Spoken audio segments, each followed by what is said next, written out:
세계 선교의 사명을 감당할 수 있는 은혜 주심을 감사드립니다.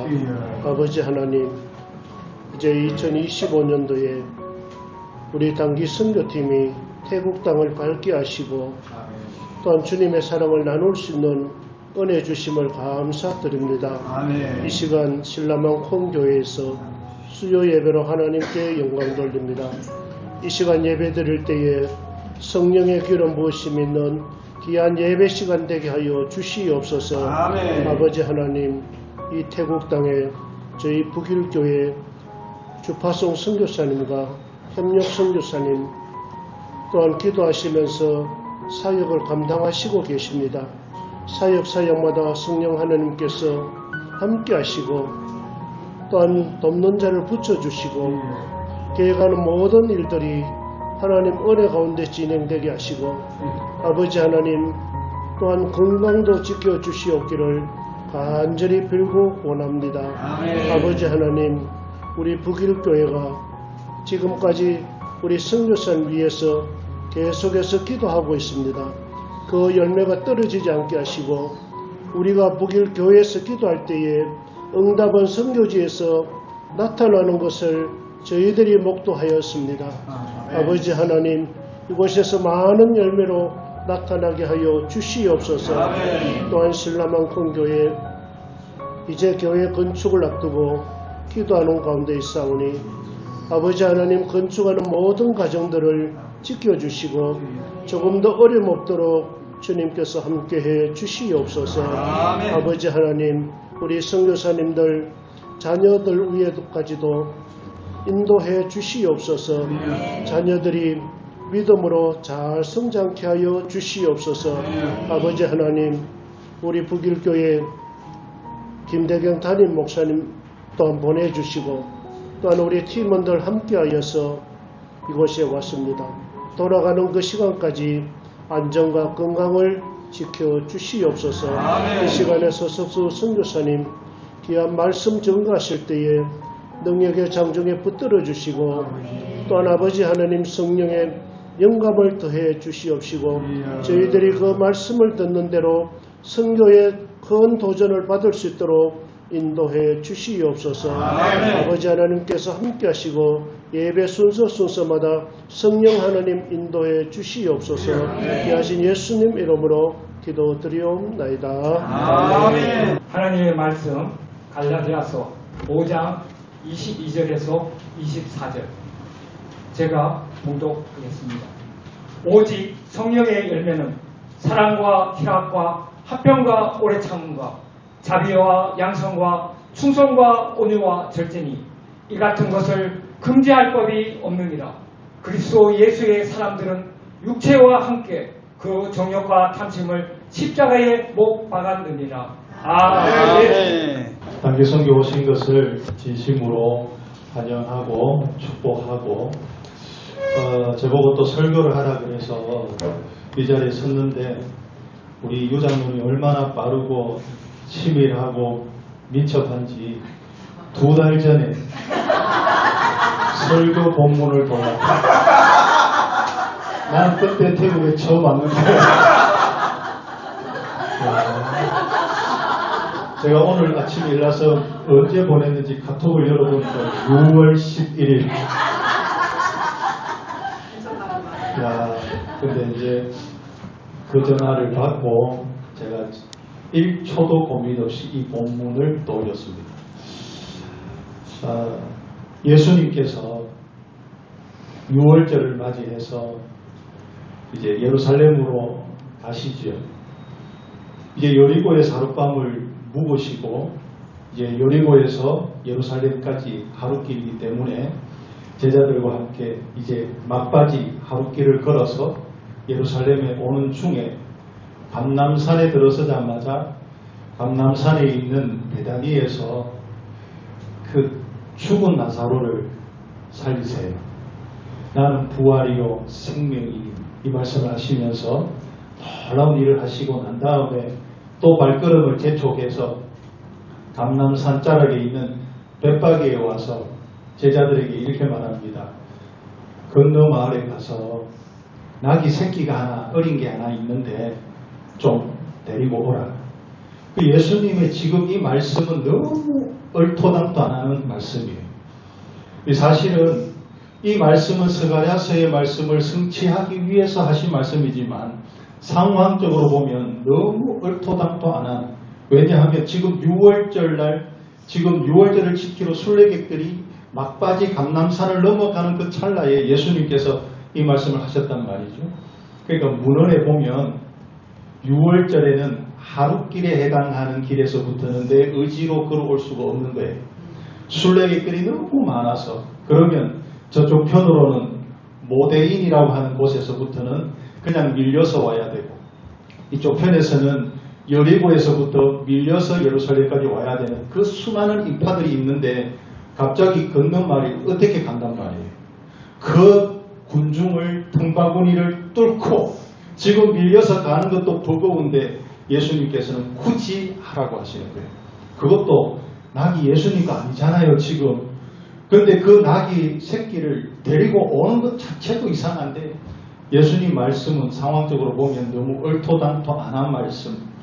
또 가서 낙이 새끼가 있을지 없을지 어떻게 합니까? 손에 잡히는 거 없고 눈에 보이는 거 없고. 근데 제자들이 궁금했는데 예수님 혹 낙이 새끼가 있다고 치십시다. 근데 이걸 끌고 오는데 주인이 뭐라고 하면 어떻게 할까요? 물었더니 예수님 더 엉뚱한 말씀. 주님이 쓰신다고 해라. 끝이에요. 근데 여러분 지금 이것은 예수님의 말씀만 있지 아무것도 될 일이 없어요. 그런다고 줄 법도 없고 그냥 상식적으로 생각하면 그냥 아무것도 잡히는 거 없고 보이는 거 없는데 그냥 예수님 말씀만 듣고 간 거예요. 가보니까 있어요. 여기까지 좋은데 보니까 또 뭐라고 해요. 그 왜 가지고 가느냐. 예수님이 말씀하신 대로 그냥 주님이 쓰신다고 하십니다 했더니 가지고 가래요. 또. 그래서 스가랴서의 말씀을 성취하시고 예수님은 예루살렘에 입성하게 됩니다. 그럼 선교가 이런 거예요. 선교가. 사실은 우리 여기 박영성 선교사님, 박영진 선교사님, 문진세 선교사님 저를 포함해서 이곳에 올 때 뭐 잡히는 게 있어 왔습니까? 보이는 게 있어서 왔습니까? 여기 뭐 준비된 게 있어서 왔습니까? 딱 하나 주님 말씀하셨기 때문에 감동을 주잖아요. 가라고. 아니 가본들 근데 예수님께서 주님이 가라고 하시잖아요. 그래서 온 거잖아요. 오니까 하나님께서 귀한 선교사님들을 통하여서 상상치도 못했던 일들이 계속해서 지금까지도 이루어지는데 주님의 말씀대로 되고 있잖아요. 역사가 나타나잖아요. 바로 그게 선교입니다. 잡히는 거 다 보고 올라 그러면 못해요. 아니 눈에 보이는 거 보고 오면 못 옵니다. 말씀 붙들고 오는 거예요. 여러분들도 여기 단기 선교 올 때 할 일 많고 근데 하나님 주님이 말씀하셨잖아요. 뭐 말씀 속에 가라 이건 아니지만은 기도해 보니까 감동이 일고 다른 사람의 입을 통해서 감동을 주고 그래서 여기까지 왔는데 여러분 의지로 온 게 아니고 사실 주님 말씀 붙들고 왔어요. 그리고 주어진 교회들마다 다니면서 빡시게 기도하잖아요. 아 여기 성경학교 안 하노? 이게 아니고 와서 각 교회들마다 이 교회를 붙들고 기도할 때 하나님께서 보내실 때는 다 예비해 두신 게 있어요. 그래서 이곳에서 기도하고 여러분은 갔지만 그 기도는 남아서 하나님의 역사는 반드시 이루어질 줄 확실하게 믿습니다. 그래서 매 순간순간 교회를 다니면서 너무나도 진지하게 하나님 내 이 땅을 밟으면서 기도하라고 하셨고 우리 아까 우리 장로님 기도하실 때도 그랬지만 그곳에서 기도한 게 이곳에서도 이루어지듯이 이곳에서 기도한 것 또다시 이곳에서 이루어질 줄 믿습니다. 우리 여러분들은 이제 아무것도 잡히는 것 없이 왔어요. 보이는 것 없이 왔어요. 그냥 기도하고 갔어요. 그런데 하나님께서 여러분이 돌아가고 나면 반드시 하나님께서 열배로 여러분들에게 나중에 보게 하실 겁니다. 그래서 이 말씀 붙들고 하는 거예요. 그래서 이게 선교입니다. 앞으로 선교도 뭐 다 준비되고 뭘 다 잡히는 거 있고 선교 못합니다. 하지만 예전에 한국의 선교사님으로 오신 그분들 딱 하나 말씀 붙들고 조선 땅에 왔듯이 태국 땅도 똑같고 열방에 똑같고 내게 감동 주실 때 그거 붙들고 했더니 하나님 말씀대로 했더니 역사가 나타나는 겁니다. 선교도 그렇고 이제 여러분의 삶도 마찬가지예요. 여러분 삶을 사실 때 이제 단기 선교 이제 며칠 있으면 끝나잖아요. 여러분 돌아가서 단기 선교 계속 안 하잖아요. 그럼 여기서 은혜 받았듯이 돌아가서 또 뭐 해야 되느냐? 말씀 붙들고 사는 거예요. 상황 붙들고 감정 붙들고 사는 게 아니고 말씀 딱 붙들고 살아요. 모르겠어요. 여기 오실 때 제가 이렇게 보니까 전부 얼굴이 은혜를 받아가지고 아까 우리 이 장로님 이 밑에서 식사기도 간식기도 하실 때 막 뜨거워가지고 근데 우리 장로님만 그렇게 다들 지금 그런 것 같아요. 은혜를 받았어요. 은혜 받았는데 이제 돌아가서 일상의 삶을 살아야 되는데 어떻게 하느냐. 여기서 말씀 들었으니까 말씀 다 붙들고 사세요. 여러분 우리 인생이라는 게 늘 고속도로가 아닙니다. 좋을 때가 있으면 안 좋을 때가 있어요. 죄송합니다. 여러분 지금 평안하면 곧 어려움이 와요. 저주는 아니고. 근데 또 좋을 날이 또 올 거예요. 왜냐하면 이 세상이 그런 거니까. 천국 가기 전에는 그렇단 말이에요. 그럴 때 우리가 어떻게 이겨냅니까? 가변적인 것 아니고 변함없는 말씀 딱 붙들고 사는 거예요. 휴대폰 있으면 거기 펴서 창세기 1장 2절 한번 펴보세요. 거기 창세기 1장 2절을 보면 우리가 잘 아는 말씀 천지창조를 하시면서 땅이 혼돈하고 공허하고 흑암이 깊음 위에 있고 하나님의 영이 이 숨 위에 운행하시더라. 이렇게 나와 있습니다. 이 천지창조 하실 때 보니까 하나님이 많은 일 하셨더라. 그런데 빛이 있으라 하기 전에 이미 뭔가가 하나님께서는 만들어 놓으시고 이제는 지구를 중심으로 해서 하나님께서 내가 이제 천지창조를 어떻게 하는지 보면서 하나님이 어떤 분이신지 너희들 잘 깨달아야 된다. 그래서 가르쳐 주시는 겁니다. 보니까 혼돈하고 공허해요. 토후. 왜? 보후. 이 말이 토후라는 이 말은 뭐냐면 무질서하고 깨어지고 황폐하고 황무지. 보후는 공허하다. 텅 비어있다. 근데 이게 사실 똑같은 말이에요. 똑같은 말인데 강조형이죠. 똑같은 비슷한 말. 토후, 보후. 그러니까 빛이 있어야 되니 엉망진창인 겁니다. 지금 만들어 놨는데. 근데 거기다가 이제 주님 하나님께서 하나님 어떤 분인지 너희들 잘 봐야 돼 하는데 참 그 성경을 제가 보면서 은혜가 되는 것은 거기에 보면 깊음 위에 물 위에 이렇게 되어 있는데 히브리어는 얼굴 위에 이렇게 해놨어요. 그러니까 그거를 의인화 해놨습니다. 뭐냐 하면 얼굴과 얼굴을 대하듯이 알페네. 그러니까 얼굴과 얼굴을 대하듯이 하나님은 이 공허하고 혼돈된 이 세상을 얼굴을 대면하면서 친밀하게 너희 인생 살다가 공허해질 때도 있고 너희 인생 살다가 막 깨지고 황폐할 때도 있겠지. 기억해야 된다. 이 세상을 창조하신 하나님은 그런 너에게 얼굴을 대하면서 친밀하게 보고 있다는 거 꼭 기억해야 돼요. 그렇게 말씀하시는데 운행하시더라. 이 말이 참 재밌어요. 이게 뭐냐면 새가 유유히 둥지를 돌보는 것, 이 표현을 그렇게 쓴 겁니다. 그러니까 우리 하나님 굉장히 문학적이세요. 그러니까 하나님께서는 너희들 내가 또렷하게 보고 있으면 근데 더 중요한 건 현재 분사형 계속적으로 지속적으로 그러니까 우리 인생에서 황폐하고 깨지고 어려울 때 이거 기억하셔야 돼요. 그런 것만 보지 마시고 그 가운데 나를 지키시는 그 하나님 친밀하게 보고 계시는 그 하나님 얼굴을 나에게 대하면서 너의 고통을 보고 계시는 그 하나님이 너 삶 속에 한 번도 떠난 적 없이 현재 분사형 운행하시는 내 인생 속에 내가 그런 하나님이다 라고 하시면서 중요한 것 그 다음 구절에 여호와께서 가라사대 빛이 있어라 그대로 되리라. 하나님 말씀해 주니까 황무지 폐허도 빛이 일어나고 밝아지고 아름다워져요. 말씀 붙들고 사세요. 하나님이 말씀하니까 그렇게 되는 겁니다. 그래서 여러분 이제 선교지 떠나서 다시 교회로 돌아가시면 어려울 때 이 말씀 꼭 기억하세요. 선교지에서 들었던 말씀. 내 인생 깨지고 눈물 나고 어려울 때 나 혼자가 아니고 내 인생을 바라보시고 운행하시는 그 하나님께서 말씀하실 때 그 말씀 붙들고 살면 여러분의 인생은 황무지에서 빛이 비치는 인생이 될 줄 확실하게 믿습니다. 바로 그거예요. 그래서 말씀 붙들고 사는데 그럼 좀 더 나아가서 아니 그럼 말씀 붙들고 살면 또 도대체 어떤 역사가 일어나느냐.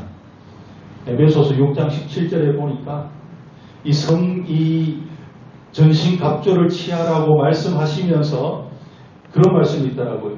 성령의 금, 곧 뭐죠? 하나님의 말씀. 신약은 말씀 충만이 곧 성령 충만이에요. 성령 충만이 말씀 충만이에요. 말씀 충만으로 지배받으면 성령 충만이 되는 거예요. 그래서 성령의 금, 곧 하나님의 말씀. 그래서 이제 마지막에 여러분들, 야, 본교에 있을 때는 설교절이 길게 안 하더니 좀 간단하게 끝날 줄 알았더니만 오늘 설교 좀 길다 싶은데 이제 하나 남았습니다.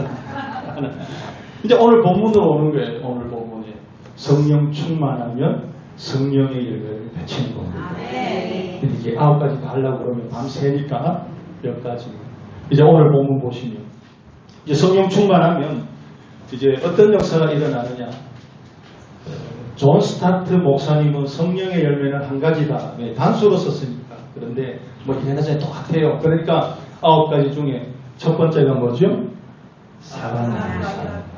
사랑이에요. 근데 제가 오늘 이 말씀은 꼭 돌아가서 실천하면 좋겠어요.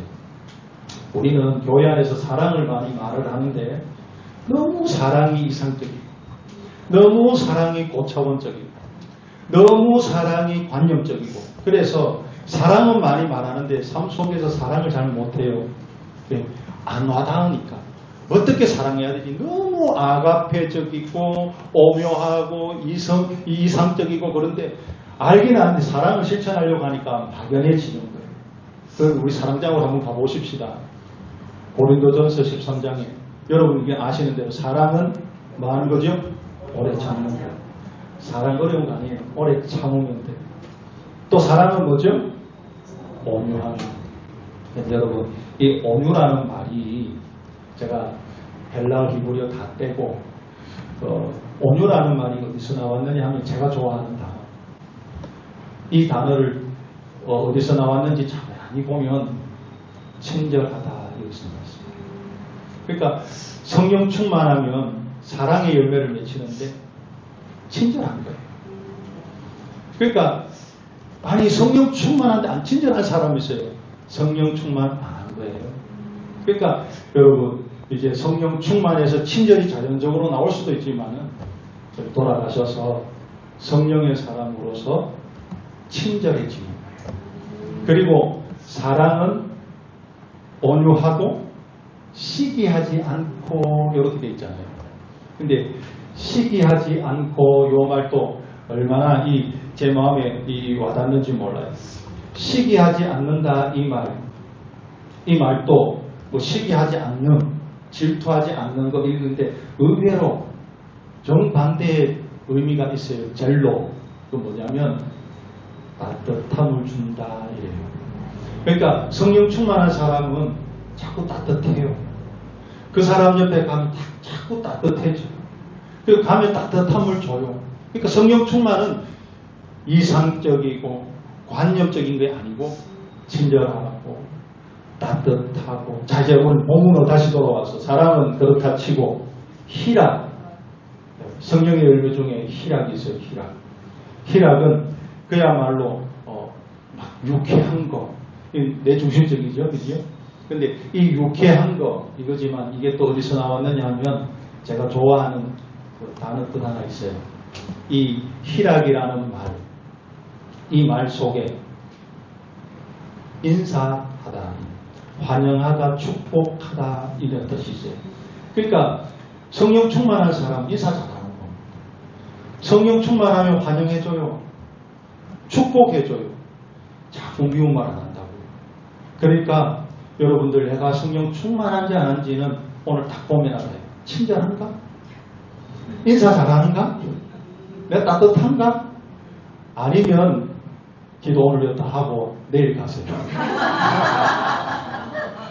한 가지만 더 하십시다. 그 다음에 이제 화목이 있어요. 화평. 제가 이 말도 참 좋아합니다. 화평. 이 화평이라는 말은 하나 되게 한다 이런 뜻이거든요. 근데 제가 더 좋아하는 정의 다시 하나 되게 함. 아시겠어요? 뭐냐면 깨졌어요. 아팠어요. 문제가 생겼어요. 근데 그냥 하나 되는 게 아니고 그 사람이 성령의 사람이 가면 깨졌더라도 다시 화목하게 되고 하나 되는 겁니다. 내가 가면 답답해지고 내가 가면 막 깨지고 내가 가면 막 분쟁이 생기고 아니 좋다가도 자기만 가면은 분위기 사늘해지고 성령의 사람 아닙니다. 성령의 사람은 하나 되게 하는데 이게 다시 하나 되게 함. 그러니까 아무리 아파도 성령의 사람이 가면 그렇게 되는 거예요. 그래서 여러분들이 이제 말씀을 정리하면 성교지에 왔을 때 말씀 붙들고 왔잖아요. 하나님께서 여러분을 통해서 역사하실 겁니다. 그리고 삶 속에도 말씀 붙들고 살자고요. 답답하고 황폐하고 황무지 같고 깨져도 말씀 붙들면 빛이 비치는 인생이 될 겁니다. 네, 아니 좀 세게 하세요. 이쪽에. 이쪽 분란이 좀 마음에 안 드는 것 같은데. 역시 담임 목사님이 있어야 돼. 그런데 아니 이렇게 해서 아니 이 말씀 붙들고 살면 성령 충만해지고 성령 충만하면 따뜻해지고 친절해지고 문제는 사라지고 다시 하나가 돼버리고 기쁨을 내가 기뻐하는 것만 아니고 내가 가면 인사 잘하고 환영해주고 축복해주고 그래서 야 내가 이제 성령 충만해야지 내가 기쁜가 안 기쁜가 이것만 점검하지 말고 여러분을 통해서 인사 잘하시고 제가 이따 볼 겁니다. 인사 잘하시고 축복해주시고 환영해주시고 그래서 앞으로 우리 북일교회가 더욱더 성령 충만한 공동체 성교 잘하는 공동체 복된 교회 되기를 주님의 이름으로 간절히 축원합니다.